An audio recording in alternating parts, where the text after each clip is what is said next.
سيدنا وسيد الأولين والآخرين حبيبنا وحبيب إله العالمين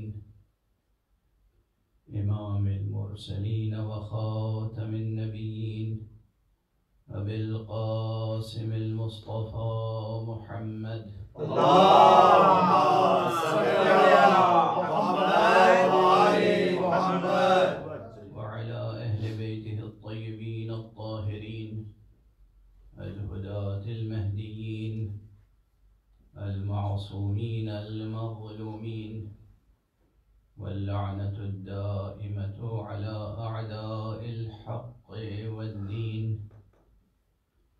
أما بعد، فقد قال الله تعالى عز اسمه في محكم كتابه ومتقن خطابه: بسم الله الرحمن الرحيم.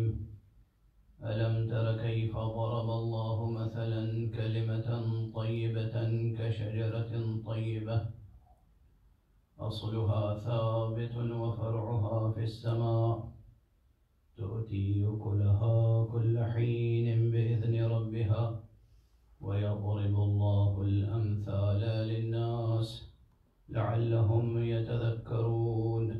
صدق الله العلي العظيم. اللهم صل على محمد وآل محمد. ایک اور بلند کر صلی اللهم صل على محمد وآل محمد. قرآن حکیم کے سورہ مبارکہ ابراہیم کی یہ دو آیتیں جن میں کلمہ طیبہ اور شجرہ طیبہ کی الہی تمثیل بیان ہوئی ہے. ان آیات کی روشنی میں اصلی موضوع تو قرآن اور اہل بیت ہے، لیکن ذیلی موضوع ایک اعتبار سے تعلیمی اور تربیتی موضوع ہے تاکہ ہم اپنے نفوس کی اور اپنے معاشرے کی الہی پیمانوں پہ تربیت کر سکیں، ان معیاروں اور ان اقداروں کے مطابق تربیت کر سکیں جو معیار اور جو اقدار الہی معیار اور الہی اقدار ہیں اور جو حقیقتاً انسان کے لیے بحیثیت انسان شایع نشان ہے.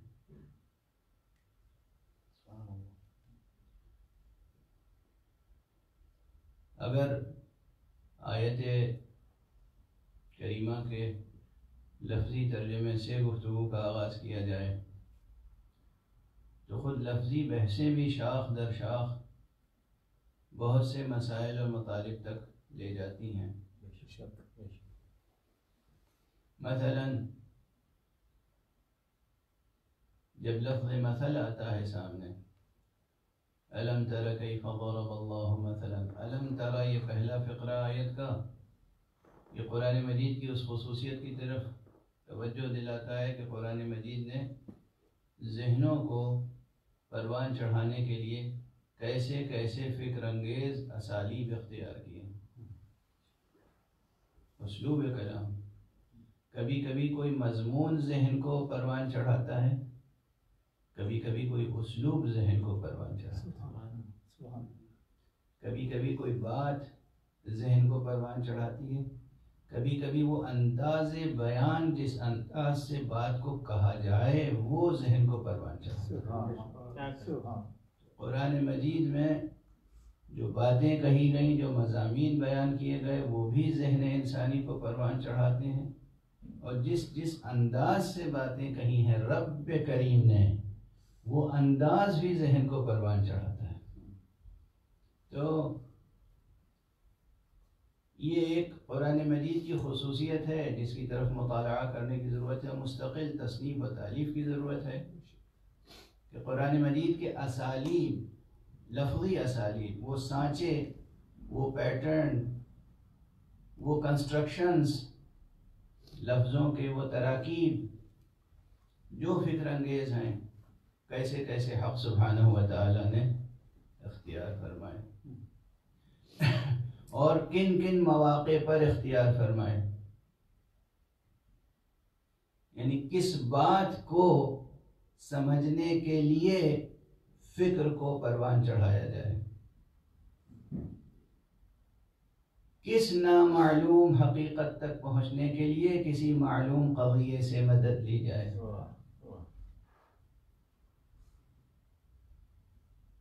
کس شاہد پردہ نشی تک پہنچنے کے لیے پردہ دری کی کوشش کی جائے۔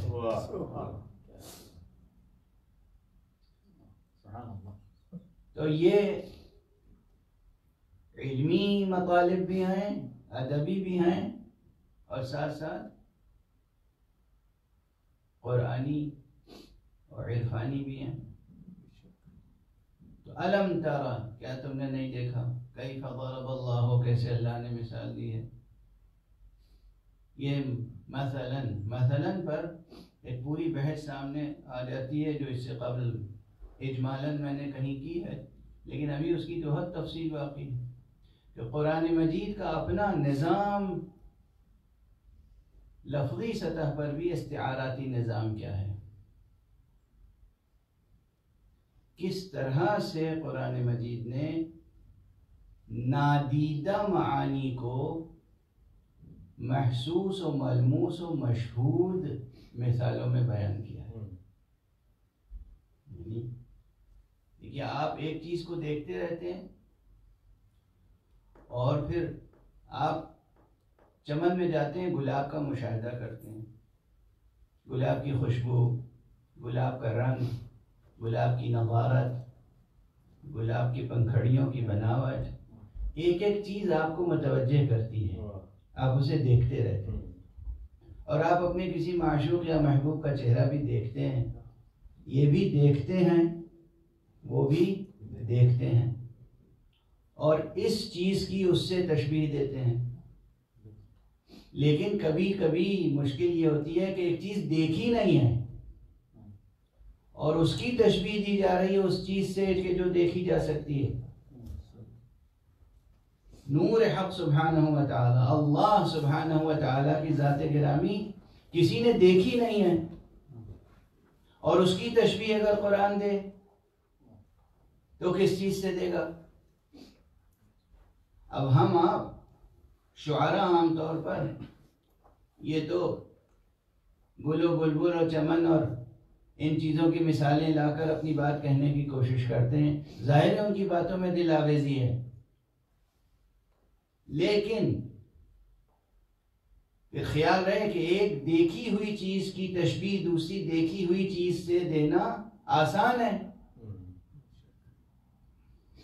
لیکن ایک چیز جسے دیکھی نہیں آپ نے، نہ دیکھ سکتے ہیں، اس کی تشبیہ کس چیز سے دی جائے؟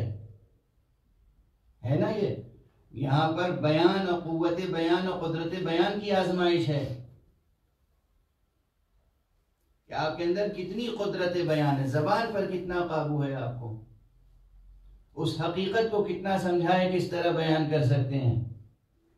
اب قرآن مجید آگے بڑھ کے ایک ایسی چیز سے مثال دیتا ہے حق سبحانہ و تعالی کی کہ جس کی خود صفت یہ ہے کہ وہ چیزوں کو دیکھنے کے قابل تو بناتی ہے، خود نظر نہیں آتی۔ وہ شے چیزوں کو دیکھنے کے قابل بناتی ہے مگر خود نظر نہیں آتی، اور وہ کیا ہے؟ نور۔ لائٹ یا نور کی صفت یہ ہے، اس کی تعریف میں یہ داخل ہے وصف اس کا کہ یہ خود نظر نہیں آتا، چیزوں کو دیکھنے کے قابل بنا دیتا ہے۔ اب ایک طرف یہ نور ہے جو خود نظر نہیں آتا لیکن دوسری چیزوں کو دیکھنے کے قابل بنا دیتا ہے، ایک طرف وہ خدا ہے جو خود نظر نہیں آتا لیکن چیزوں کی تخلیق کرتا ہے جو چیزیں نظر آتی ہیں۔ قرآن مجید نے آگے بڑھ کے کہا اللہ نور السماوات والارض، اللہ تو زمینوں اور آسمانوں کا نور ہے۔ اللہم صلی علی محمد وآل محمد۔ تو آپ نے دیکھا کہ کس طریقے سے تشبیہ یا مثال دی گئی، قرآن مجید نے کس طرح سے مثال دی۔ نور کی مثال ذات حق سے دینا، کیونکہ آپ روز پڑھتے ہیں قرآن تو آپ کو اندازہ نہیں ہے کہ یہ مثال کتنی نادر، کتنی نفیس، کتنی لطیف مثال ہے، لیکن ہے۔ تو اسی طریقے جس طریقے سے حق سبحانہ و تعالیٰ نے خود اپنی ذات گرامی کی مثال نور سے دی، اسی طریقے سے حق سبحانہ و تعالیٰ نے کلمہ طیبہ کی مثال شجرہ طیبہ سے دی۔ کلمہ طیبہ بار بار عرض کر چکا کہ کلمہ طیبہ یعنی وہ کلمہ جو کلمہ توحید ہے پہلی منزل میں، اور پھر کلمہ طیبہ سے مراد ہر وہ بات جو حق ہو وہ کلمہ طیبہ ہو، ہر وہ بات جو سچ ہو، صدق ہو، وہ کلمہ طیبہ ہے، ہر وہ بات جو خیر ہو، نیکی کی بات، کلمہ طیبہ ہے۔ یہ پورا قرآن مجید کلمہ طیبہ ہے۔ اور پھر قرآن مجید نے تو اللہ کے خاص بندوں کو، جو اللہ کے خاص بندے ہیں، ان کو بھی کلمے سے تعبیر کیا ہے۔ جناب عیسیٰ کو کلمۃ اللہ کہا ہے، اور ہمارے اسلامی اور دینی ادب میں، عرفانی ادب میں معصومین کی ذوات مقدسہ کو کلمات اللہ کہا جاتا ہے، یعنی محمد مصطفیٰ صلی اللہ علیہ وسلم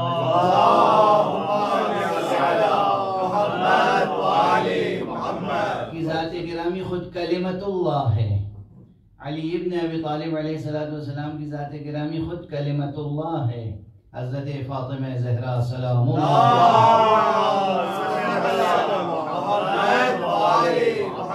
کی ذات گرامی خود کلمت اللہ ہے۔ حضرت امام حسن مجتبی کلمت اللہ ہے، حضرت سید الشہداء کلمت اللہ ہے، حضرت زین العابدین امام سید الساجدین علی ابن حسین علیہ السلام کلمت اللہ ہے۔ یہ پورا سلسلہ امامت و ہدایت و عصمت و طہارت، ان میں سے ہر ایک اپنی جگہ کلمت اللہ ہے۔ تو الم تر کیف ضرب اللہ مثلا کلمۃ طیبۃ، کلمہ طیبہ سے کی مثال دی ہے شجرہ طیبہ سے۔ یہاں پر ایک بحث اور گزارش کر دوں کہ یہ مانوس بحث ہے، کوئی بہت دقیق نہیں ہے، لیکن اس سے نتیجہ بہت دقیق سامنے آتا ہے کہ یہاں پر ادات تشبیہ استعمال ہوئے ہیں۔ عجیب و غریب مثال ہے کہ جہاں لفظ مثال بھی استعمال ہوا اور لفظ اور ادات تشبیہ بھی استعمال۔ ادات تشبیہ کسے کہتے ہیں؟ یعنی تشبیہ کی وہ منزل ہے جہاں جس چیز کی تشبیہ دی جا رہی ہے مشبہ، اور جس چیز سے تشبیہ دی جا رہی ہے مشبہ بہ، دونوں کا تذکرہ ہے، اور بیچ میں حرف تشبیہ بھی ہے، کاف۔ جیسے کہا جا رہا ہے کہ کلمہ طیبہ کی مثال تو مشابہت تو شجرہ طیبہ سے ہے، تو اس سے زیادہ صراحت تو ممکن نہیں ہے۔ ایک جملہ عرض کروں، جب حد سے زیادہ صراحت ہوتی ہے تو عموماً عام لوگوں کے کلام میں جاذبیت ختم ہو جاتی ہے، پھیکا پڑ جاتا ہے کلام۔ یہ ہے اعجاز قرآن، کمال صراحت کے باوجود بھی کمال جاذبیت موجود ہے، کمال صراحت کے بعد بھی کمال جاذبیت موجود ہے، اور فکر انگیزی موجود ہے۔ دیکھیے ایک منزل ہوتی ہے، توجہ رکھیے گا، دقیق ہے میرا بحث۔ ایک منزل ہوتی ہے کہ آپ نے مشابہت بیان کی، اور ایک منزل وہ ہوتی ہے کہ وجہ مشابہت بیان نہیں کی، تشبیہ دے دی۔ اب ذہن فکر کرے گا وجہ مشابہت تلاش کرنے کے لیے۔ یہاں پر صراحت ہے تشبیہ کی، اس کے باوجود ذہن میں جستجو بیدار ہو جاتی ہے وجہ شبہ تلاش کرنے کے لیے، اور کچھ وجہیں بیان کی گئی اس کے باوجود ذہن کی جستجو بیدار رہتی ہے۔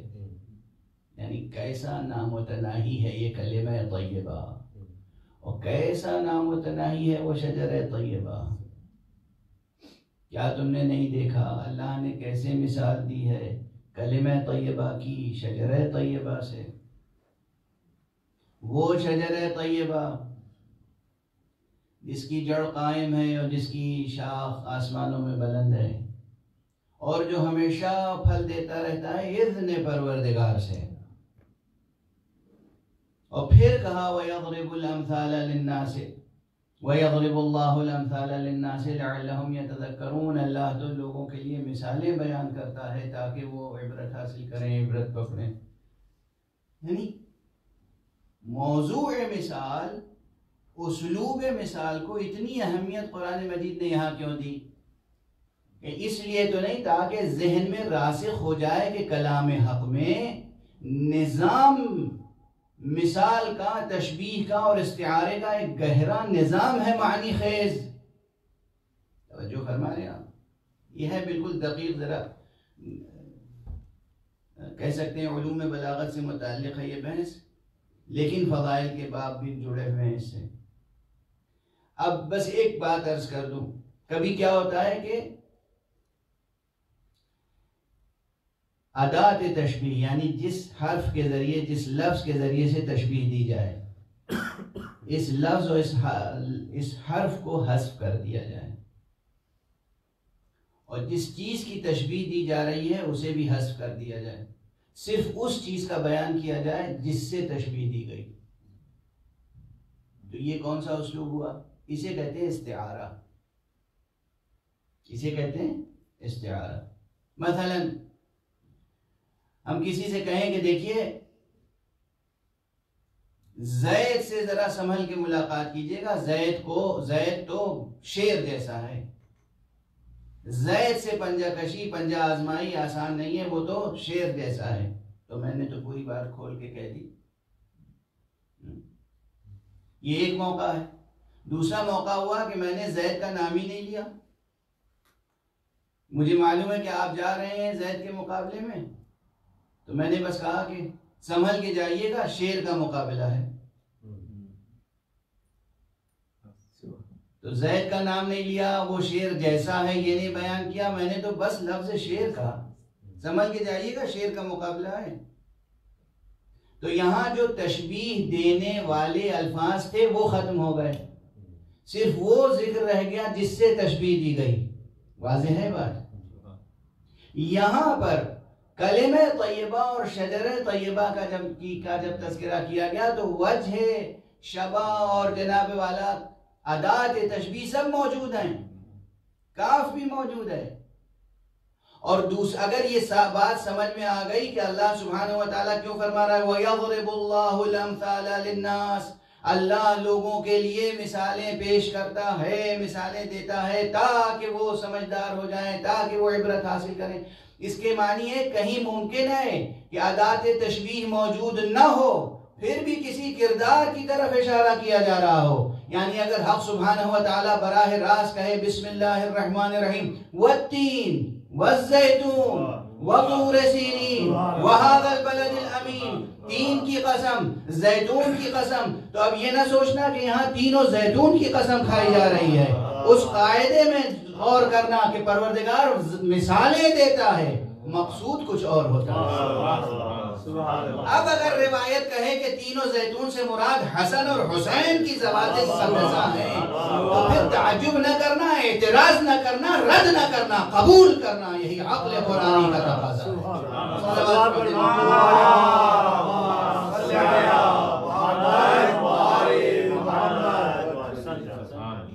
یہ عقل قرآنی کا تقاضا ہے۔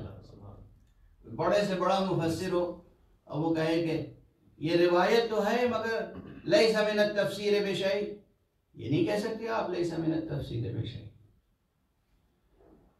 اگر امام معصوم نے کہا ہے کہ تینوں زیتون سے مراد حسن اور حسین ہیں تو پھر حسن اور حسین ہیں، قاعدہ، اصول، دلیل جائیے دیکھیے۔ اللہ نے کہا ہے کہ اللہ تو مثالیں دیتا ہے تاکہ لوگ سمجھ سکیں، مثالیں دے چکا ہے، اس سے قبل کلمہ طیبہ کی مثال شجر طیبہ سے دے چکا ہے، تین بھی شجرہ ہے، زیتون بھی شجرہ ہے، اور دونوں ایسے مبارک شجرے ہیں کہ قرآن مجید نے انہیں مبارک کہا، رسول کریم نے انہیں مبارک کہا۔ اب یہاں پر صرف شجر کا ذکر کر دیا گیا، اس کا ذکر نہیں ہے جس سے مثال دینا مقصود ہے۔ یہاں پر آزمائش آپ کی ہے کہ آپ کی ذہانت پروان چڑھی یا نہیں چڑھی اسلوب بیان قرآنی کی روشنی میں. قرآن کا اسلوب بیان سمجھے یا نہیں سمجھے. قرآن کرداروں کو شجروں سے تشبیہ دیتا ہے، اور اس طرح سے اور مثالیں موجود ہیں. الم تر کیف ضرب اللہ مثلا کلمۃ طیبہ. اب آپ نے دیکھا کہ قرآن اور اہل بیت کا رشتہ کیا ہے، یعنی کہیں ذکر فرماتا ہے شخصیتوں کو، کہیں صرف ان کے کردار کا ذکر ہوتا ہے، کہیں ایسی مجرد تشبیہ آتی ہے، استعارہ آ جاتا ہے کہ مقصود وہی ہیں مگر اسلوب بیان استعارہ آتی ہے. قرآن اور اہل بیت میں وہ رشتہ ہے جو وجودی اور وحدت کا رشتہ ہے، اور یہ رشتہ کبھی بھی منقطع ہونے والا نہیں، کبھی ٹوٹنے والا رشتہ نہیں. یعنی حدیث میں تو جو کہا گیا کہ لن یفترقا حتی یردا علی الحوض، یہ ایک دوسرے سے کبھی جدا نہیں ہوں گے، کبھی ہرگز جدا نہیں ہوں گے، یہاں تک کہ حوض کوثر پر مجھ سے ملاقات کریں. تو اس کے معنی یہ تھوڑی ہے کہ حوض کوثر پر پہنچ کر جدا ہو جائیں گے. اس کے معنی یہ ہے کہ یہ کبھی بھی ہرگز جدا نہیں ہوں گے، اس لیے کہ حوض کوثر تو استعارہ دامان ابد کا ہے. جدا ہونے کے جو مراحل ہیں وہ سب اسی دامن دہر میں ہیں، بلکہ ظرف زمان میں. جب ظرف زمان ختم ہو گیا، جہاں جدائی اور افتراق اور تضاد و تناقض کے مواقع تھے، یہ ظرف زمان سے جب گزر گئے تو پھر تو جدائی کا موقع ہی ختم ہو گیا. وہ تو جگہ وہی ہے جہاں وحدتیں نمودار ہونے والی ہیں، کثرتیں مٹنے والی ہیں. حوض کوثر، روز محشر، صبح قیامت، وہ صبح ہے، وہ روز ہے، وہ حوض ہے جہاں کثرتیں مٹ جائیں گی، وحدت نمودار ہوگی. تو اس کے بعد تو افتراق کی گنجائش ہی نہیں ہے، اختلاف کی گنجائش نہیں ہے، تناقض و تضاد کی گنجائش نہیں ہے. یہ دور گزر جائے گا. تو کبھی بھی قرآن اور اہل بیت میں جدائی اور افتراق ممکن نہیں ہے. ہاں، ان کی روشنی میں ہمیں اپنی زندگیوں کے تناقضات کو اور تضادات کو دور کرنا ہے. ہماری زندگی کے اندر یہ جو انسان ہے، یوں تو ایک اکیلا انسان نظر آتا ہے، اس انسان میں ایک بہت بڑا عالم چھپا ہوا ہے. اس عالم میں جو کثرت ہے اس کو بھی وحدت میں بدلنے کی ضرورت ہے. اس عالم میں، اس ایک فرد میں، اس میں جو کثرت ہے اسے وحدت میں بدلنے کی ضرورت ہے. اور اصل دعوت توحید اسی لیے ہے.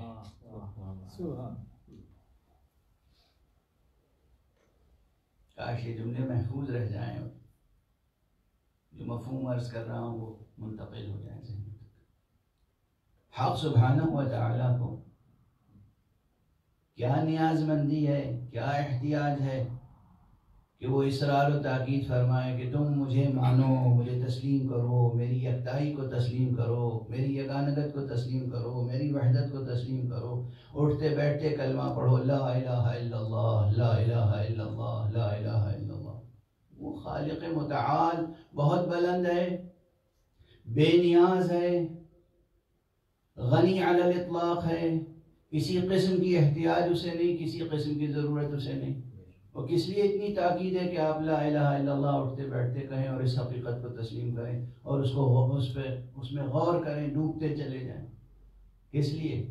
مقصد یہ ہے کہ آپ کے اندر جو کثرت ہے وہ وحدت میں بدل جائے. اس انسان میں، اس ایک انسان میں، ہر فرد بشر میں ایک عالم اکبر پوشیدہ ہے. یہ عالم اکبر خود بجائے خود کثرتوں پر مشتمل ہے.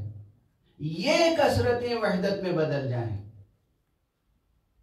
یہ بحث بہت دقیق ہے، بہت اہم ہے، اور اس اسلوب سے غالباً ہمارے ممبروں پہ یہ بحث نہیں کی گئی. افسوس ہے کہ نہیں کی گئی. اور اسی لیے ذکر معصومین ہوتا رہتا ہے، ذکر حق ہوتا رہتا ہے، لیکن جو اس کی واقعی تاثیر ہے جتنی ظاہر ہونی چاہیے وہ ظاہر نہیں ہوتی. رسماً گفتگویں ہوتی ہیں اور لوگ مطمئن ہو جاتے ہیں کہ رسم میں ذکر ادا ہو گئی، رسم میں عزا ادا ہو گئی۔ حق سبحانہ و تعالیٰ یہ نہیں چاہتا کہ آپ رسمیں ادا کریں۔ رسمیں عبادت کی رسمیں معین کی گئی ہیں، گوہر مقصود آپ کی ذات ہے کہ آپ میں وحدت کی تجلی پیدا ہو جائے، آپ میں وحدت جلوگر ہو جائے، آپ کی کثرتیں وحدت میں بدل جائیں۔ یہی آپ کی کثرتوں کو وحدت میں بدلنے کے مختلف اسالیب ہیں۔ یہی کثرتیں وحدت میں جب بدلیں گی تو وہ سب سے بڑا کمال جو ذات انسانی کا ہے وہ حاصل ہوگا۔ پہلی مجلس سے جو اس موضوع میں اس منبر پر عرض کرتا آ رہا ہوں کہ آپ کی جستجو کیا ہونی چاہیے، جستجو تک پہنچنے کے لیے راستہ کیا ہونا چاہیے اور رہبر کیسا ہونا چاہیے۔ جستجو کمالات کی ہونی چاہیے اور پھر کمالات کی چند مثالوں کی طرف توجہ دلائی یا چند عناوین ذکر کیے۔ میں نے گزارش کی آپ کے سامنے کہ کمال انسانی بحیثیت انسان آپ کا کمال علم ہے، دوسرا کمال محبت ہے، تیسرا کمال عقل ہے۔ اب یہ سب گنتی تو گنا رہا ہوں، یہی کثرت ہے، یہ وحدت میں کیسے بدلے گی؟ چوتھا کمال شجاعت ہے، پانچواں کمال عدالت ہے، چھٹا کمال اختیار ہے، ساتواں کمال ارادہ ہے، آٹھواں کمال وفا ہے، نواں کمال ایثار۔ گنتے چلے جائیے، 99 ہو جائے گی فہرست، 100 ہو جائے گی، 101 ہو جائے گی، 1000 ہو جائے گی، 1000 سے بڑھ جائے گی۔ اوصاف کی فہرست بڑھتی چلی جائے گی، چونکہ اللہ نے تو خود ہی فرمایا ہے شاخیں شجر طیبہ کی آسمانوں میں بلند ہیں جو ہمیشہ پھل دیتی رہتی ہیں اذن پروردگار سے۔ تو یہ انتہا تو ہوگی نہیں کبھی۔ جب انتہا نہیں ہوگی کبھی تو عدد میں محصور نہیں کر سکتے، ایک نامتناہی کثرت سامنے ہوگی۔ یہ کثرت وحدت میں کیسے بدلے گی؟ ہے نا فکر انگیز سوال؟ یہ کثرت وحدت میں کیسے بدلے گی؟ ہماری وجود کے اندر کی کثرت وحدت میں کیسے بدلے گی؟ اور جب وجود کے اندر کی کثرت وحدت میں بدل جائے گی تو پھر عالم خارجی میں بھی کثرت کو وحدت میں بدلنا آسان ہوگا۔ بہت دقیق بحث چلی گئی۔ بے ارادہ، آج ان مطالب کو گزارش کرنے کا ارادہ نہیں تھا، بس بے ارادہ یہ بات یہاں تک پہنچ گئی۔ جو حضرات کلاسیکل لٹریچر کا مطالعہ کرتے ہیں اور اس کی روشنی میں تفسیر قرآن اور تعویل قرآن کی بحثوں کو اچھی طرح سمجھنے کی کوششیں کرتے رہے، ان کے لیے تو یہ بحث مفہوم ہوگی، لیکن بہت سے حضرات کے لیے یہ بحث واقعاً مفہوم نہیں ہوگی۔ تو بس یہی گزارش ہے کہ مطالب کو رد کرنے یا اسے صرف نظر کرنے کے بجائے اس پر غور کرنے کی زحمت فرمائیں گے تو انشاءاللہ مطالب آسان ہو جائیں گے۔ دیکھیے کس طریقے سے اوصاف میں وحدت پیدا ہوتی ہے، غور کیجئے، غور کیجئے۔ صفات حق سے لے کر اور خصوصیات عبد تک، بندے تک۔ اللہ کی صفتوں میں کیا کہا گیا؟ اللہ کی صفات ذات میں ایک صفت ہے علم، عالم ہے وہ۔ ایک صفت اور ہے، کہا گیا وہ صادق ہے۔ اور پھر جب بحث کی گئی تو کہا گیا صدق، وہ یہ صفت ہے جو مبنی ہے علم پر۔ جہاں علم ہوگا وہیں صدق ہوگا، یہ وصف ہوگا۔ جہاں علم نہیں ہوگا وہاں وصف صدق نہیں ہوگا۔ اس سے پہلے میں عرض کر چکا ہوں جہاں علم ہوگا وہیں شجاعت ہوگی، جہاں علم نہیں ہوگا وہاں شجاعت بھی نہیں ہوگی۔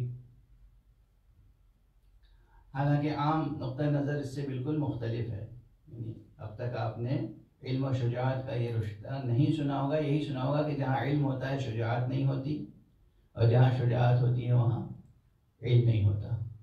یہ بالکل ناقص تصور ہے، ناقص نہیں بلکہ غلط ہے، خطا پر مبنی ہے۔ جہاں علم ہوگا وہیں شجاعت ہوگی، جہاں علم ہوگا وہیں شجاعت ہوگی، اور اسی طرح جہاں علم ہوگا وہیں صدق ہوگا۔ اصلاً صدق مبنی ہے علم پر، اس کے بعد ایک صفت اور آتی ہے۔ انسان کی اچھی صفتوں میں سے ایک صفت ہے وفا۔ جا کے تلاش کیجئے وفا کے معنی، انسان میں یہ کمال ہونا چاہیے یا نہیں؟ اچھا انسان، آپ دوست تلاش کرتے ہیں روزمرہ کی زندگی میں، کیسا دوست چاہیے آپ کو؟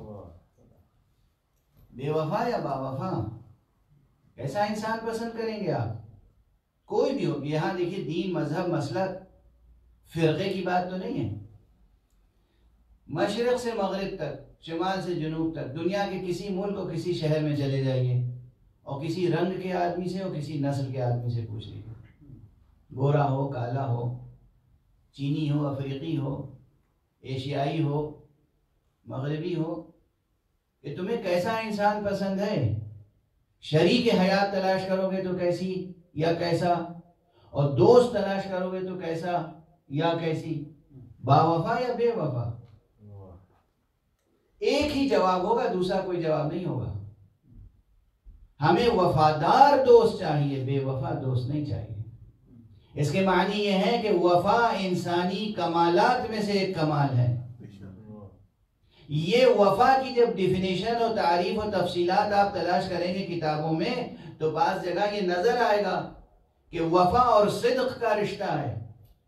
اگر قول میں کوئی سچا ہے تو وہ صادق کہلاتا ہے، اگر عمل میں کوئی سچا ہے تو وہ با وفا کہلاتا ہے۔ قول میں اگر کوئی سچا ہے، اور یہیں پر ایک بات اور جو اس سے قبل بہت پہلے عرض کی تھی وہ گزارش کر دوں کہ صدق میں، سچ میں اور امانت داری میں بھی یہی رشتہ ہے۔ اگر قول میں کوئی سچا ہے تو صادق ہے، اور فعل میں، عمل میں کوئی سچا ہے تو وہی امانت دار ہوگا۔ تو دیکھیے بظاہر الفاظ الگ الگ ہیں نا، ایک ہے صادق، صدق، ایک ہے امانت داری، امانت، ایک ہے وفاداری، وفا، الفاظ الگ الگ ہیں لیکن جوہر معنی کیا ہے؟ قول میں اگر صادق ہے تو وہ صادق ہے، عمل میں اگر صادق ہے تو وہ امانت دار ہے، قول میں اگر امانت دار ہے تو وہ صادق ہے، قول میں امانت دار ہے تو صادق ہے، عمل میں صادق ہے تو امانت دار ہے۔ اسی طرح قول میں اگر با وفا ہے تو وہ صادق ہے، عمل میں اگر صادق ہے تو با وفا ہے۔ یہ تمام اوصاف الگ الگ ہیں مگر جوہر ان کا ایک ہے۔ اس لیے کمال تک نہیں پہنچ سکتا انسان جب تک علم نہ رکھتا ہو اور پھر اس علم کو عمل میں تبدیل نہ کرے۔ دستے ادب جوڑ کے بار بار عرض کر رہا ہوں، بہت سے لوگ کہیں گے کہ یہ علم علم علم، تعلیم تعلم، اس پر بہت زور دے رہے ہیں۔ ارے بھئی بہت سے لوگ ہیں دنیا میں جو واقعاً رسمی تعلیم نہیں حاصل کر سکتے، ان کے پاس وسائل نہیں ہیں، تو کیا کریں؟ ان کے اندر نقص تو ہے، کمزوری تو ہے، لیکن ایک بات گزارش کروں، یہ جو آپ کی فطرت پر، ذات انسانی کی فطرت پر جو کلمہ لکھا ہوا ہے، اگر اس کلمے پر ایمان لے آئے، ایمان لے آئے، اگر کسی کی دعوت پر ایمان لے آئے، کسی نے کہا کہ تم خدا رکھتے ہو اور اس پر ایمان لے آؤ، تو یہ ایمان لانا، سچے دل سے ایمان لانا انسان کو جہل کے دائرے سے نکال کے علم کے دائرے میں پہنچا دیتا ہے۔ کیا سچے دل سے ایمان لانا انسان کو جہالت کے گھپ اندھیرے سے نکال کر علم کی روشنی میں لے آتا ہے۔ اب اس روشنی کو کمال تک پہنچانے کے دو طریقے ہیں۔ اگر فرصت ہے کہ کتابوں کا مطالعہ کریں، اکتساب علم کریں رسمی، تو وہ ایک راستہ ہے، اور اگر وہ فرصت نہیں ہے تو جو علم حاصل کیا ہے اسی کے مطابق، علم کے مطابق جتنا علم ہے اس علم کے مطابق عمل کرتے رہیں تو خدا خود اس علم میں برکت عطا فرمائے۔ یعنی جو آپ نے علم کی روشنی میں قدم رکھا ہے یہ بڑھتی رہے گی، روشنی گھٹے گی نہیں۔ تو مایوسی کسی کے لیے نہیں ہے کہ بھئی ہم مدرسے نہیں گئے، ہم یونیورسٹی نہیں گئے، ہم نے علم حاصل نہیں کیا۔ اگر دنیاوی لحاظ سے رسمی علم حاصل نہیں کیا تو دنیا کی مصلحتیں پوری ہوں یا نہ ہو لیکن آخرت سے مایوس نہ ہو۔ اگر آپ نے سچے دل سے ایمان قبول کیا ہے اور ایمان کے تقاضوں کو پورا کیا ہے تو آخرت روشن رہے گی، آخرت سے مایوس ہونے کی ضرورت نہیں ہے۔ یہی قرآن مجید کا عملی پیغام ہے اور یہی اہل بیت مصطفیٰ صلی اللہ علیہ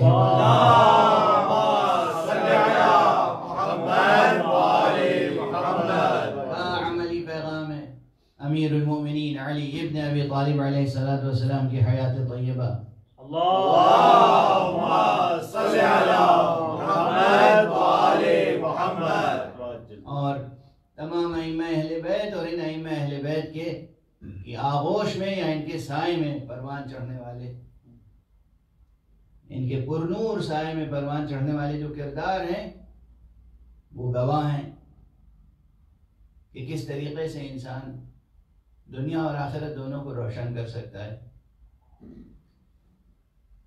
وفا عام طور پہ یہ سمجھا جاتا ہے کہ وفا جو ہے وعدے کو پورا کر دینا وفا ہے، لیکن یہ بہت ناقص تعریف ہے۔ کسی سے وعدہ کیا، وعدہ پورا کر دیا تو وفاداری ہے، اور وعدہ پورا نہیں ہوا تو بے وفائی ہے۔ یہ بھی دیکھنا ہے کہ وعدہ سچا ہے یا جھوٹا ہے، وعدہ سچ پر ہوا ہے یا جھوٹ پر ہوا ہے، وعدہ اچھی بات کا کیا ہے یا بری بات کا کیا ہے، عہد کس بات کا کیا ہے۔ قرآن مجید میں عہد اور عقود، عقد یعنی پیمان، معاملہ، اس کو بہت اہمیت دی ہے، اس کو پورا کرنے کی تاکید کی حکم فرمایا ہے۔ سورہ مبارک مائدہ، جسے میں اکثر کہتا ہوں کہ یہ سورہ ولایت ہے، اس سورہ ولایت میں آغاز کیا ہے اس کا؟ بسم اللہ الرحمن الرحیم، وَأَوْفُوا بِالْعُقُودِ یا ایھا الذین آمنوا اوفوا بالعقود، اے ایمان لانے والو اپنے عقود کی وفا کرو۔ عقد کی جمع ہے عقود۔ اب ہمارے فقہا، یہی فرق ہے عام و سطحی فقہ میں اور فقہ اکبر میں۔ ہمارے فقہا مجتہدین عام طور پر اس آیت کو کوٹ کر کے معاملات میں بحث کرتے ہیں کہ آپ نے کسی سے خریدنے بیچنے کا معاملہ کیا تو جو معاملہ کیا بس اس کی پابندی کیجیے، معاملہ جو کیا اس کی، اب غیر فقہی اصطلاح میں اسی طرح سمجھا سکتا ہوں ممبر پر، ورنہ مقاصد میں اور بیع، کتاب البیع میں یہ بحث تو دوسری اصطلاحوں میں ہوتی ہے۔ جس سے جو معاہدہ ہوا، جو معاملہ طے ہوا، آپ اس معاملے کی پابندی کریں۔ تو بہت سے معاملات ہوتے ہیں جن میں لزوم ہے، یعنی وہ معاملہ ہو گیا تو بس ہو گیا، اور کچھ معاملے ہوتے ہیں جو جائز ہیں کہ آپ کو اختیار ہے کہ اس معاملے کو جب چاہیں توڑ دیں۔ یہ سب فقہی بحث ہیں، اور جو معاملے ہیں ان میں اصل کیا ہے؟ لزوم، کہ معاملہ ہوا ہے تو پھر اس کی پابندی کرنی ہے۔ اس میں دلیل کیا لاتے ہیں؟ یا ایھا الذین آمنوا اوفوا بالعقود، ایمان لانے والو تم نے جو عقد کیا ہے، جو معاملہ کیا ہے، اس کی وفا کرو۔ معصوم سے ایک حدیث ہے، اب یہاں سے بات فقہ اصغر سے فقہ اکبر تک پہنچ جاتی ہے۔ فرماتے ہیں عقد کی جمع ہے عقود، جمع ہے، اور پروردگار نے یہ آیت تب نازل فرمائی جب ایک بار نہیں، دو بار نہیں، تین بار نہیں، 10 مرتبہ کم از کم رسول اللہ صلی اللہ علیہ وآلہ وسلم اللہم صلی علی محمد وآلہ بعد 10 بار کم از کم، بعثت کے بعد 10 بار کم از کم تمام مسلمانوں کو علی ابن ابی طالب کی ولایت کا پابند کر چکے. جناب امیر المومنین علی ابن ابی طالب علیہ السلام کی ولایت کا پابند کر چکے. یہ عہد ولایت لے چکے تو 10ویں بار کے بعد یہ آیت نازل ہوئی، ایمان لانے والوں اپنے عہد کی وفا کرنا، کہیں بے وفائی نہ ہو جائے. سبحان اللہ سبحان اللہ. میں آپ سے غالباً گزارش کر چکا ہوں کہ پہلا ہی حکم جو رسول اللہ صلی اللہ علیہ وآلہ وسلم نے دیا تھا نبوت کے بعد، اعلان نبوت کے بعد جو پہلا حکم دیا تھا، روزے دار، روزے انذار، جب وہ آیت نازل ہوئی ہے کہ اے رسول اپنے قرابت داروں کو اللہ کے عذاب سے ڈرائیے اور اللہ کا پیغام پہنچائیے. وَأَنذِرْ عَشِيرَتَكَ الْأَقْرَبِينَ. اور حضور علیہ السلام نے بلایا تھا اور اس میں کتنے معجزے ظاہر ہوئے. تو اس اعلان کے بعد کہ میں اللہ کا رسول ہوں اور تمہارے پاس خیر دنیا اور خیر آخرت لے کر آیا ہوں، پہلا حکم جو بحیثیت نبی خاتم دیا تھا وہ یہ کہ یہ امیر المومنین علی ابن ابی طالب ہیں، تم سب ان کی اطاعت کرنا. اس کے بعد ایک کے بعد ایک مختلف مواقع پر امیر المومنین علی ابن ابی طالب علیہ السلام کی اللہم صلی علی محمد و آل محمد اطاعت کی طرف بلاتے رہے. اطاعت اطاعت اطاعت. یہ عہد ولایت، یہ پیمان ولایت حضور علیہ السلام قائم کرتے رہے عوام مسلمین، عامہ مسلمین، مؤمنین کے درمیان اور امیر المومنین علی ابن ابی طالب علیہ السلام کے درمیان. تو 10 مرتبہ، کم از کم 10 مرتبہ جب یہ عہد و پیمان پیش کیا جا چکا، اس کے بعد یہ آیت نازل ہوئی، اے ایمان لانے والوں عقود کی وفا کرنا. تو اب یہ واضح رہے کہ قرآن مجید میں عقود کی وفا بھی ہے، عہود کی وفا بھی ہے، اور یہ اس طرح کا ایک معاملہ ہے جہاں عجیب و غریب ایک شان رب سبحانہ و تعالیٰ کی سامنے آتی ہے. ایک جگہ فرمایا گیا کہ وَأَوْفُوا بِعَهْدِي أُوفِ بِعَهْدِكُمْ. دیکھو تم میرے عہد کی وفا کرو تو میں تمہارے عہد کی وفا کروں. یہ سورہ بقرہ ہی میں کیا شان ربوبیت ہے، کیا شان ربوبیت ہے. عہد و وفائے عہد کی عظمت کو سمجھیں آپ. اور اسی طرح نظر اور وفائے نظر، عقد اور وفائے عقد، عہد اور وفائے عہد، نظر اور وفائے نظر. سورہ دہر آپ کے سامنے. وَيُوفُونَ بِالنَّذْرِ. یہ فقرہ قرآن مجید میں غیر معمولی اہمیت رکھتا ہے. خود اہل بیت مصطفیٰ کی شان بیان ہو رہی ہے کہ یہ وہ ہیں جو نظر کی وفا کرتے ہیں، جو نظر کر لیتے ہیں اسے پورا کر کے دکھاتے ہیں. بہرحال قرآن مجید نے وصف وفا کو بہت اہمیت کے ساتھ پیش کیا ہے، اور یہ وصف وفا اپنی ماہیت میں صدق کے ساتھ توام ہے. یعنی صدق و وفا ایک دوسرے سے جڑے ہوئے ہیں. صدق و وفا علم کے ساتھ توام ہے. اگر اس طرح سے آپ غور فرمائیں، تجزیہ اور تحلیل فرمائیں، تو پھر آپ کے وجود میں پائی جانے والی کثرت وحدت میں بدل جائے گی. اور یہ وحدت ایسی وحدت ہوگی، آپ کے ہاں تو ایک عمر گزر جائے تب یہ کیفیت پیدا ہوگی. زندگی کے تلخ و شیریں تجربات، لیکن دامان عصمت، آغوش عصمت، سایہ عصمت، احاطہ ولایت، حصار ولایت، قلعہ ولایت، اس میں پروان چڑھنے والے چھوٹے چھوٹے بچوں میں بھی وفا کی عجیب شان ہوتی ہے. وہ ایک علامتی روایت ہے کہ جناب امیر المومنین علی ابن ابی طالب علیہ السلام اللہم صلی علی محمد و آل محمد. آپ سن چکے ہوں گے، بارہا سن چکے ہوں گے، لیکن اس بیان کے تسلسل میں غور فرمائیں کہ حضرت امیر المومنین علیہ السلام کا ایک بیٹا ہے، چاند سا بیٹا ہے، اور یہ چاند سا بیٹا کہنا جو ہے بڑی ناقص، نا تمام، نا کافی تشبیہ ہے۔ سورج سا بیٹا کہوں تب بھی نا کافی ہے تشبیہ۔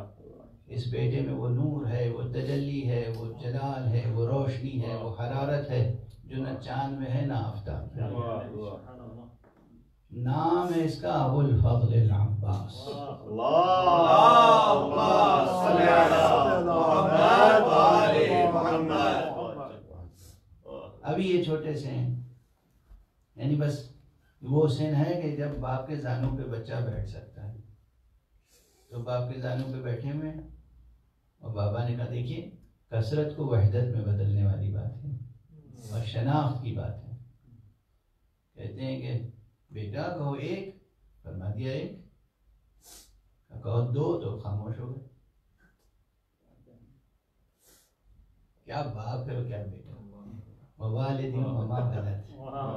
اس باپ کی قسم کھائی جا سکتی ہے، اس بیٹے کی قسم کھائی جا سکتی ہے۔ کہا ایک، کہہ دیا ایک، کہو دو، اب خاموش ہیں۔ دیکھیے شان وحدت اور وابستگی توحید، اس بچے میں کتنا شعور ہے۔ بیٹا کس کا ہے؟ بیٹا اس کا ہے جس کے لیے میں بارہا کہتا رہا ہوں کہ اس کائنات کا سب سے بڑا معلم توحید ہے علی ابن ابی طالب۔ اللہم صلی علی محمد و آل محمد۔ بعد از خدا و رسول، یا یوں کہہ لیجئے کہ سب سے بڑے معلم توحید رسول اللہ صلی اللہ علیہ وآلہ وسلم ہیں، اور سب سے بڑے عالم توحید امیر المومنین علی ابن ابی طالب علیہ السلام ہے۔ تو جب یہ سب سے بڑے عالم توحید کا بیٹا ہے، کہا بیٹا کہو ایک، کہہ دیا ایک، کہا کہو دو، خاموش۔ جب اصرار کیا بیٹا کیوں نہیں بولتے، کہا مجھے حیا آتی ہے، شرم آتی ہے، جس زبان سے ایک کہہ دیا ہو اس سے دو کیسے کہوں۔ سبحان اللہ۔ یہ بچے کا جواب ہے، یہ کسی بچے کا جواب ہے۔ یہ ہے کثرتوں کو وحدتوں میں بدلنے والا گھرانہ، اور یہ ہے توحید حق صمدی کو نمایاں کرنے والا گھرانہ، یہ ہے توحید حق صمدی کو بیان کرنے والا گھرانہ۔ یہ ہے عباس جن کے وجود مبارک کے ساتھ وصف وفا جڑا ہوا ہے، صفت وفا جڑی ہوئی ہے۔ یہ ہے عباس بچپن سے۔ یہ تو ان معصوم ہستیوں کی کے وجود کی برکتیں ہیں کہ اس منبر سے، اس ذکر کے دامن میں ہم فلسفہ و منطق اور معرفت و فقہ ہر مسئلہ بیان کر دیتے ہیں، ورنہ حقیقت تو یہ ہے کہ آپ کی آنکھوں میں جس طرح نام لیتے ہی آنسو آ جاتے ہیں، یہ اس حقیقت پر گواہ ہیں کہ یہ ایام صرف اور صرف ان کے فضائل اور مصائب بیان کرنے کے، اور فضائل بیان کرنے کے لیے تو سال کے اور 360 دن 350 دن ہیں، یہ 10 دن تو صرف ان کی مصیبتوں کے بیان کے لیے۔ ان کی مصیبتوں کو سمجھیں، ان کے مصائب کو سمجھیں، اور اس پہ جتنا گریہ کر سکتے ہو گریہ کریں۔ یہ گریہ بھی غبار طبیعت کو دھو دیتا ہے اور گوہر طبیعت کی وحدت کو نمایاں کرتا ہے۔ یہ فطرت انسانی کی روشن وحدت کو نمایاں کرتا ہے، اور لوح فطرت پر آئے ہوئے غبار کو دھو دیتا ہے۔ یہ گریہ جو گریہ عشق ہے، جو گریہ معرفت ہے، جو گریہ وفا ہے۔ عباس، آپ حضرات سب واقف ہیں ان واقعات سے، محرم میں صرف اشارے کیے جاتے ہیں کہ یہ وہ گوہر یکتا و یگانہ ہے کہ جس کی آرزو کی تھی امیر المومنین علی، جس کے پاس حسن و حسین جیسے بیٹے موجود ہیں۔ علی ابن ابی طالب جس کے پاس حسن اور حسین جیسے بیٹے موجود ہوں، وہ ایک بیٹے کی اور آرزو رکھتا ہے، اور اپنے بھائی عقیل سے بلا کے کہتے ہیں کہ مجھے ایسا رشتہ دو جو بہادر خاندان کی کوئی ایسی نجیب و عظیم خاتون ہو جو عظیم بیٹا جنم دے سکے۔ یہ سب آپ سنتے رہتے ہیں، بس محرم میں تو اشارے کیے جاتے ہیں۔ تاریخ اہل بیت کا جوہر تو آپ کی طبیعتوں میں محفوظ ہے۔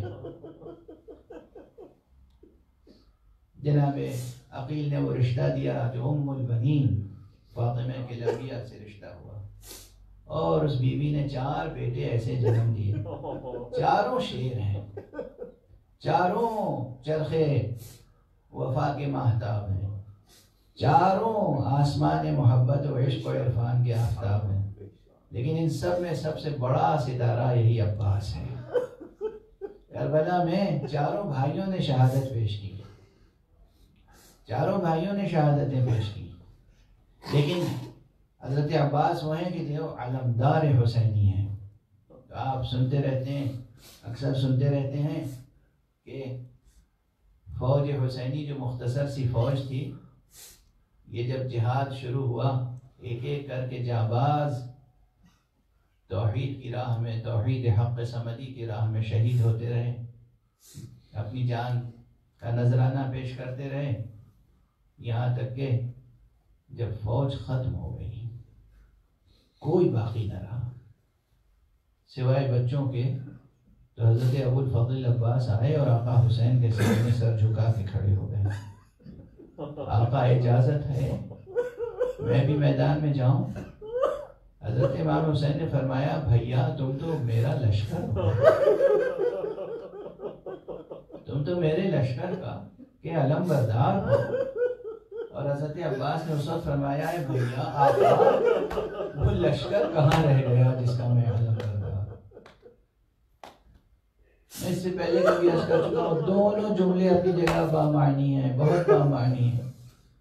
ایک اعتبار سے دیکھیے، چشم حقیقت بھی سے دیکھیے تو ابھی بھی حسین کا لشکر موجود ہے، چشم ظاہر سے دیکھیے تو وہ لشکر شہید ہو چکا ہے۔ کہتے ہیں کہ 2 روایتیں ہیں آج ہی میری نگاہ سے گزری ہیں۔ ایک روایت یہ ہے کہ خود حضرت عباس نے فرمایا کہ آقا اگر جنگ کرنے کی اجازت نہیں ہے تو اتنی اجازت تو ہے کہ اب مجھ سے بچوں کی علتش کی صدا مزید سنی نہیں جاتی، اجازت ہے کہ میں ان بچوں کے لیے پانی کی سبیل کے لیے جاؤں۔ اور دوسری روایت میں ہے کہ خود آقا حسین نے فرمایا اگر عباس جانا ہی چاہتے ہو تو مشکیزہ لے کے جاؤ، دیکھو سکینہ پیاسی ہے، بچے پیاسے ہیں، ان بچوں کے لیے کوئی سبیل آپ تو کرو۔ حضرت عباس علیہ السلام مشق و علم لے کر جب میدان کی طرف گئے ہیں تو آپ خود فرمائے ایک طرف علم ہے، مشق ہے، یہ بہادر جنگ بھی کرے تو کیا کرے۔ پھر بھی جو وقائع نگار ہیں، ارباب مقاتل ہیں، مورخین ہیں، انہوں نے لکھا ہے بے پناہ جنگ کی اور فرات کی اس شاخ پر، اس نہر پر قبضہ کر لیا جو کربلا میں بہہ رہی تھی، مشکیزے کو پر کیا۔ اور وہ منظر بہت نقل کیا جاتا ہے، اس جری نے، اس بہادر نے، اس باوفا نے چلوں میں پانی لیا اور پھر پھینک دیا۔ یہ ممکن کیسے ہے کہ حسین پیاسے اور عباس سیراب ہو جائیں؟ یہ ممکن کیسے ہے کہ بچے ابھی پیاسے رہیں اور عباس سیراب ہو جائیں؟ تاریخ کا ایک واقعہ ہے جس کا انکار نہیں کیا جا سکتا۔ پیاسا دریا تک جائے، خود پانی نہ پیے اور پیاسوں کے لیے پانی لے کر واپس آئے۔ اس واقعے کے بہت شواہد ہیں، اب وقت گزر چکا ہے، بیان کا موقع نہیں رہ گیا۔ آقا عباس نے مشکیزہ بھرا اور پلٹے، اب ارادہ ہے کہ بس تیزی کے ساتھ خیام تک پہنچ جائیں۔ درمیان میں دشمنوں نے گھیر لیا اور ایک شقی نے آپ کے دست مبارک پہ وار کیا، داہنا ہاتھ قلم ہوا۔ آقا نے علم اور مشکیزہ دونوں بائیں ہاتھ میں سنبھال لیا۔ پھر ایک شقی نے ایک کمی گاہ سے بائیں ہاتھ پہ وار کیا، بائیں ہاتھ قلم ہو گیا۔ آپ نے پھر بھی مشکیزے کو سنبھالا اور اس کے بعد ایک تیر ایسا آیا اس نے عباس کے دل کو زخمی کیا، مشکیزے کو زخمی کیا، مشکیزے کو اس طرح نشانہ بنایا گیا کہ پانی بہہ گیا۔ بس جب پانی بہہ گیا تو عباس نے اب گھوڑے کا رخ پھر موڑ دیا، بجائے اس کے کہ آپ خیام تک جاتے آپ نے رخ موڑ دیا۔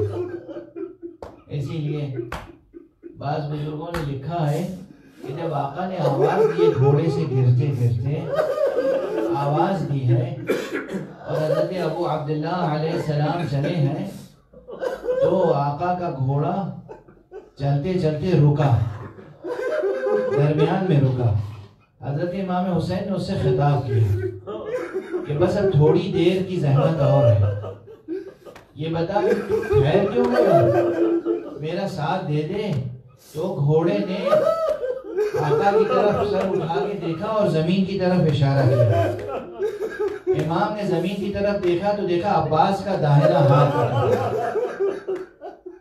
گھوڑے سے اترے، ہاتھ اٹھایا کلیجے سے لگایا اور پھر آگے بڑھے، گھوڑا چلتے چلتے پھر رکا اور اس نے پھر زمین کی طرف اشارہ کیا۔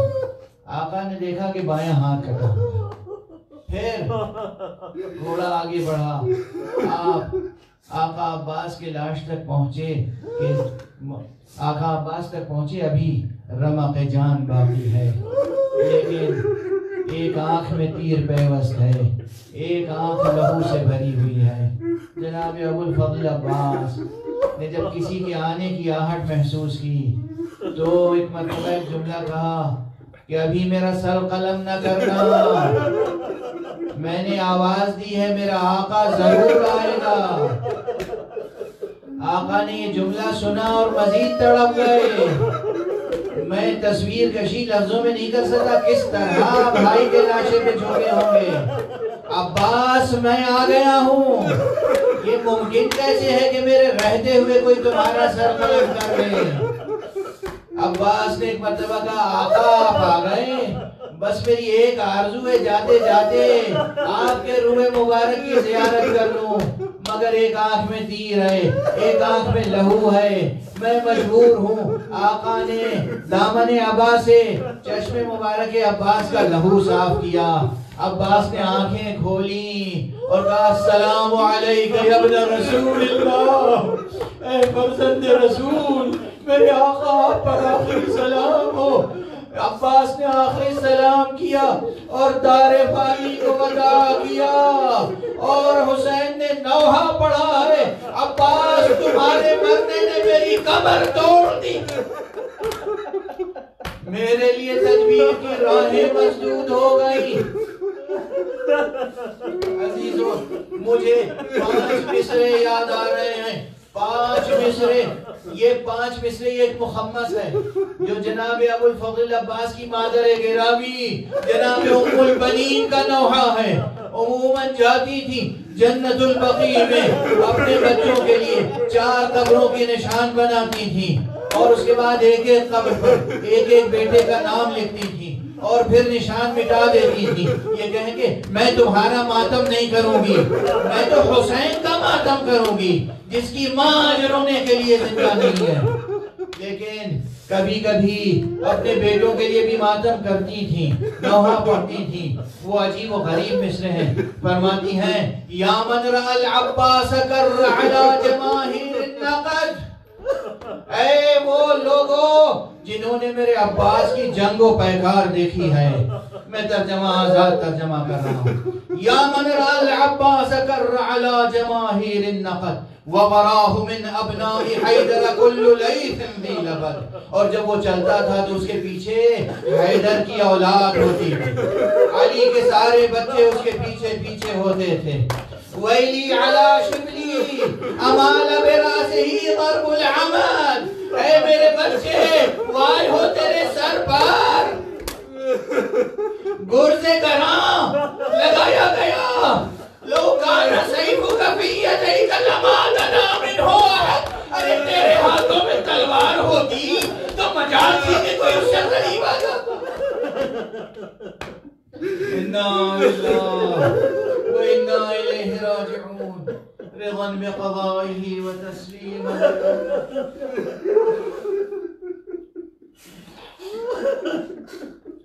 إنا لله وإنا إليه راجعون رضا بقضائه وتسليما لأمره پروردگار علوم قرآن اور معارف اہل بیت سے آشنا فرما پروردگار ہمیں اپنے وجود کے اندر کی کثرت کو مٹا کر وحدت در کو دریافت کرنے کی توفیق عطا فرما پروردگار حقیقت توحید تک سفر آسان کر دے معبود ملت اسلامیہ پروردگار ہمارے افراد میں اور ہمارے معاشروں میں اسلامی اور توحیدی اور قرآنی معبود پورے شہدائے کربلا کی زمین پی چکی ہے پروردگار بقول جمیل مظہری مٹی کو پلا چکا ہے خون شبیر اب تو اس مٹی سے آدمی پیدا کر پروردگار انسانی معاشرے کو پروان چڑھا سرفراز کرنا معبود انسانی معاشروں کو اور اسلامی معاشروں کو اسلامی اقدار اور علوم سے مزین کرنے والے علماء کا سایہ برقرار رکھے پروردگار علماء ربانیین علماء روحانیین کو اپنی خاص حفظ و امان میں رکھے رہبر انقلاب اسلامی حضرت آیت اللہ العظمیٰ حضرت سید علی حسینی خامنہی کو اور مرجع عالی قدر حضرت آیت اللہ العظمیٰ سید علی حسینی سیستانی کو اپنی خاص حفظ و امان میں رکھے پروردگار اور تمام مرجعیات دینیہ کو محفوظ رکھ معبود اپنے ولی آخر کو اس نے ظہور عطا فرما اور ان کے ہاتھوں سے اپنی رحمت و رافت و عدالت کا پرچم لہراتے ماتم حسین